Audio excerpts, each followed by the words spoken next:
Greetings, class. Welcome. This is an explanation of Homework 7. Homework 7 is really easy. We're only needing to do a web application scan of a couple different websites. And you can do this in a couple different fashions. So basically, you can do the same thing that you used in Lab 2 under Metasploitable 2, the Linux box, with OWASP Zap. That's fine. That gets you halfway home. Find a web page, do your OWASP Zap scan, give me a screenshot, no problem. The second thing you can do is you had to find a different web page, a different directory, or you can even do what I'm doing. I'm using an entirely different VM. That's totally fine as well. I'm using a VM called Vulnerable Web Apps. You can find this online. You just Google Vulnerable Web Apps VM, download it. It's about 768, 800 megs. It's not very big at all. It has some really cool targets on it for web application testing. All right. So what I did is I spun up my Kali machine. All right. I did a quick scan, just a quick nmap scan. Nmap-SP192.168, the IP address of my subnet. Okay. Actually, I did it wrong the first time. I did it right the second time. Dash little s capital P for the ping scan. Found what's there, and I know that my IP address was this because I did a if config. So I found this IP address, which was the target. So opened up a new tab, and for my second tool, I used a tool called Grabber. It's a spidering tool. It also has some other really cool stuff in it as well that will do SQL checking, cross-site scripting checking, etc. So this is the command that I ran. For those of you who are using a different tool, that's perfectly fine. I look forward to seeing it. But this is just a really quick, down and dirty, easy spidering tool and analysis tool that you can run at the command line, and it was done in like less than 45 seconds. So I ran Grabber, and it gave me a lot of output. So I would just take a screenshot of this, the scan results, and if you want to pipe it to a file, you can upload the file if you want to, or you can just give me the screenshot. That's fine, right? So I just did a separate URL, right, of the machine. So I did Metasploitable 2 on my OWASP scan. I did Grabber on Vulnerable Web Apps. And that's about it. It's pretty simple. For those of you who are playing catch up, this will be a really easy homework to get caught up on. So that's it. All of like 3 minutes for this homework. Let's go ahead and you know what? Let's go ahead and move forward. Maybe. Hold on. Okay. So sorry about the pause there. I had to make sure that I had Metasploitable up and running on my system here.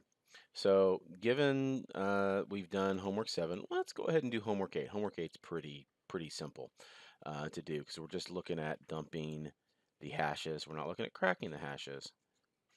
All right, that you got to dump the hash. You attempted a brute force hack and a text doc with your name, Bronco ID. That's it. So basically, this is really easy to do.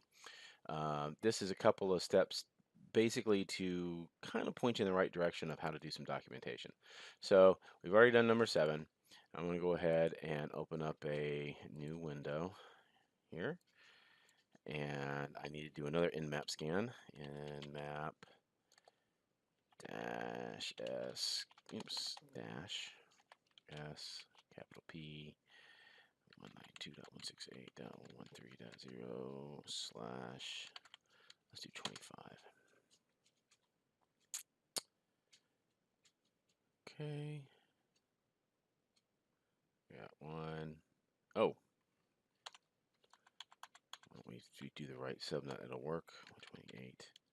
I need to do the upper half, not the lower half. There we go. So, it looks like we got 133 is me. 135 was the other one, the vulnerable web app. So 141 is metasplitable.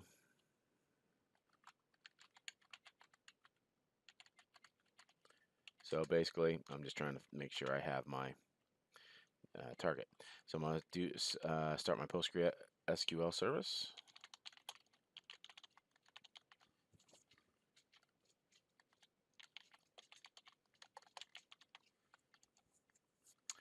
And I'm doing that so I can break into Metasplitable. Again, we've already broken into Metasplitable once. I'm going to launch Armitage.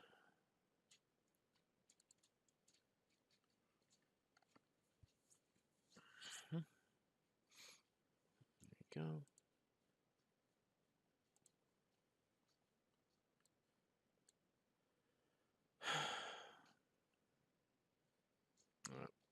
Second time, didn't need that. Only one instance of Armitage, please.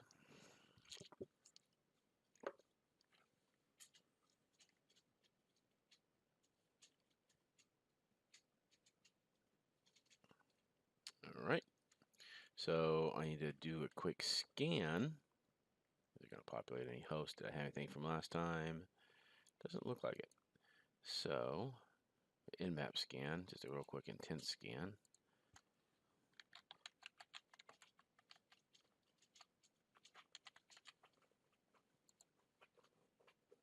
There we go. And the one thing I like about using a more powerful engine is that you can do a lot more. So what I mean by a more powerful engine is my system that I'm running is a hex core, has 12 processors, 24 gigs of RAM. It goes through stuff really fast. Scan complete. So I can, since I'm running two, give you an example here. Run another scan here.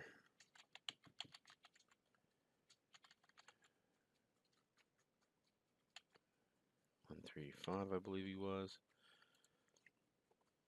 Yep, there he is. Not as many open ports as the other, but that's okay. So this is Metasploitable 2. This is what we're going to concentrate on. We're going to go ahead and go to the attack menu and go find attacks. Do that on that one. I can be running all these different scans at the same time. That's the beauty of having a pretty strong platform.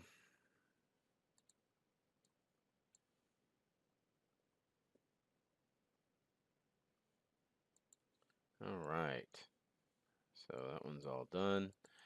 Now I can look at attack. I know that I got what from here? I did the IRC, right? I was able to get in via the Unreal IRC, the reverse connection. You guys remember that? Let's go ahead and do that, just so we can get in, break into the system real fast. There we go. And now I can do interaction with it. So now that I have a shell, all right, I can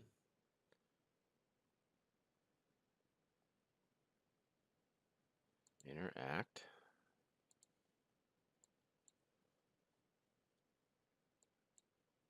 A little bit of a resolution problem here. Sorry about that. There's my other one that popped up. It's okay.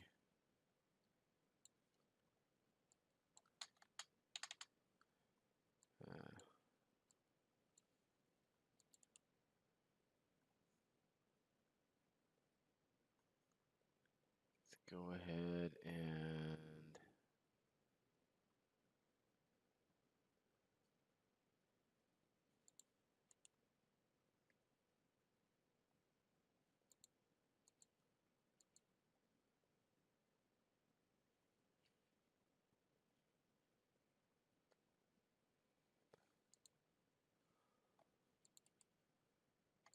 haven't got them yet.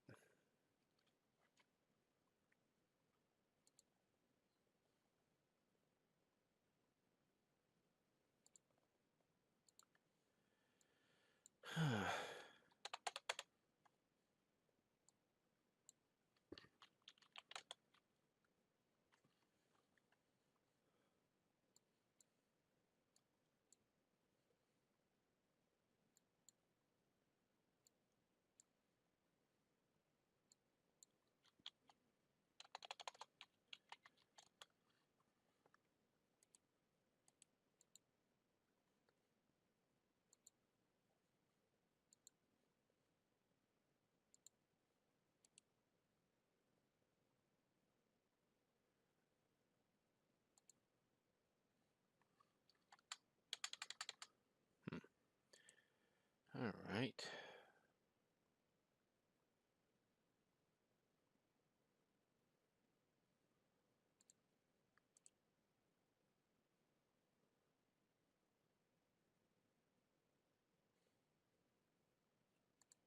Okay, so I did find a blog about this when I'm getting that black screen, and basically what it says is run apt update and then apt install Metasploit dash framework. I'm going through that now. It's not quite done yet, but we'll come back when it is.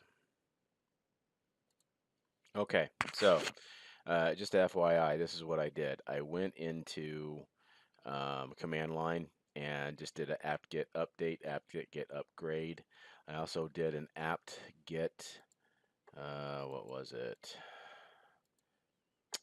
Do.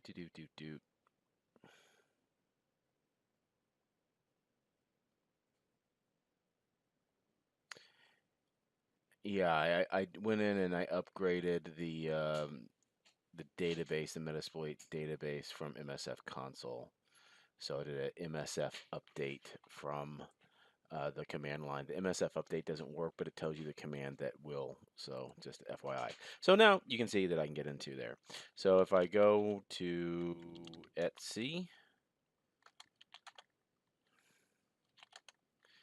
there we go. And I look in etc for, there's a shadow file. Where's the password file? PASSWD. So if I cat that,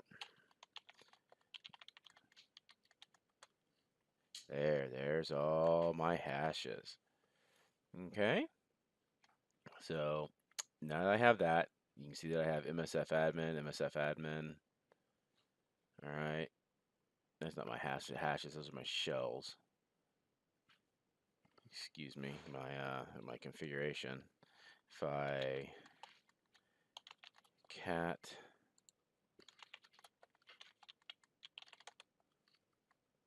shadow, there's my hashes.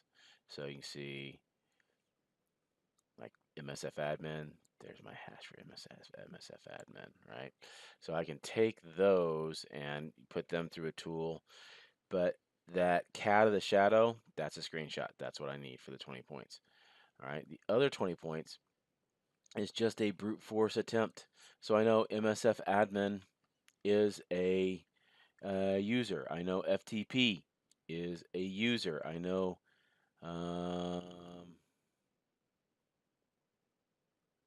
user is a user. MySQL is a user. Postgres is a user.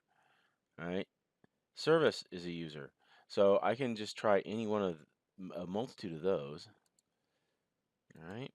And what I can do is go into, I think, number 5, which is password attackers. And I'll just use Hydra. GTK. All right. Put my target in there.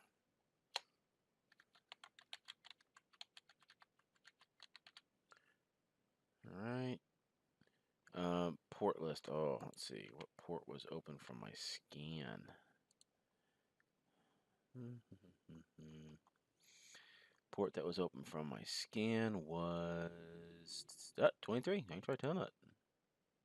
21. I can try FTP. You know what? Let's try FTP. Why not? FTP is fun.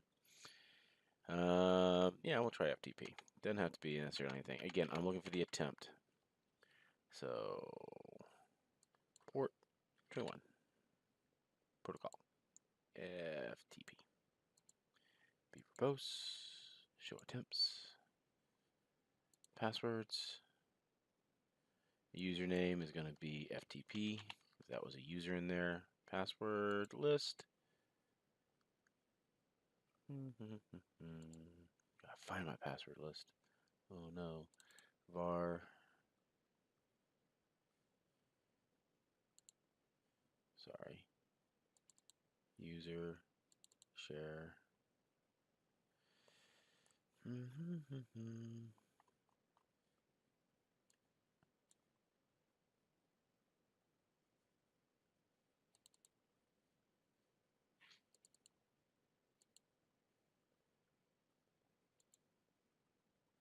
Okay. Tuning. I'm going to turn that down to 8. Timeout 30 is fine.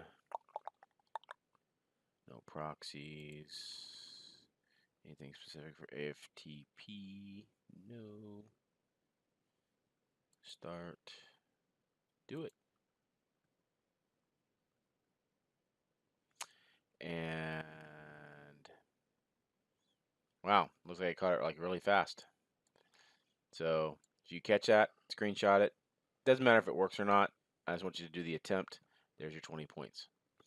So looking for your crack attempt, looking for you to identify that you found the hashes. If you want to try to crack the hashes, you can use tools like John the Ripper, but here's basically your hash. Yeah, so it looks like the one for FTP was really simple. So it might have been AAA. There's your hash right there. Cool. And after that, if we look at the next one on the list, just rolling through here, homework 9. So might be able to get all these done and over with here real fast. All right, homework 9. Oh, this is beef. Yeah. So, yeah. So I'm not going to go through an example of this, and here's why. On beef, it basically gives you a point and click and tells you everything you need to do. So if you just go through the entirety of the file, it tells you what screenshots by the hands here that you're going to use. You have to set up the proxy, which is the hardest part in beef. All right. So if you run into problems with beef, it tells you what commands to put in and the whole 9 yards. So you will make sure that your Kali box is on NAT because you have to have access to the internet. All right. That's about it. So that covers homework 7, 8, and 9 in about 20 minutes here. I'll get this posted up immediately, and have a good week. Thanks, everybody.